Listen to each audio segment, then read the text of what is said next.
welcome back to my channel. My name is Sophie. This is episode 1 of 5 ways that you can invest, where I'll be going over the 5 ways that you can invest in under 2 minutes. In today's video, we're actually going to be tackling your savings account. But before we get started with that, you guys should definitely go and check out my Instagram down below, because I recently scratched all of my old pictures, started fresh, and I'm kind of getting more into the photography game. Go take a look for yourself. If you are interested in investing and kind of more about the fundamentals, what it's all about, kind of beginner strategies, you should definitely go and check out the other videos I've made about investing. Links and cards are going to be all over the place and also down in the description, so go check those out if you haven't already. Let's get on with the video. So let's put those 2 minutes on the clock. Whoop.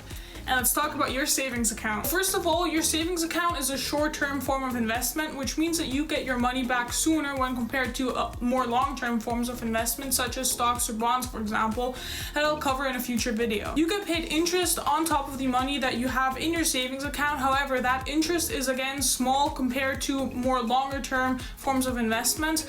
And on top of that already smaller interest, you also have to take into account inflation and tax that you have to pay. And both of those things, inflation and tax, could lead to potential losses in the long term. However, since it's a savings account, your money in the account is insured against losses per se, because when you compare it to stocks, for example, when you sell stocks when their price is lower than what you paid for them, you lose money. That is not possible in a savings account, since all you're getting is the interest rate. And one great way that you can use your savings account is to actually store your money in there short term, like I previously mentioned, but store it in there short term until you have enough to actually make a more long-term form of investment, such as investing that money into stocks or bonds. So I think I pretty much nailed that with the time. Comment down below if you guys are getting started in investing, kind of what stage you're in, how you got into it, and all that good jazz. If you guys enjoyed this video, if you found it helpful in any way, shape, or form, go leave a like, subscribe to stay tuned for the future of this series,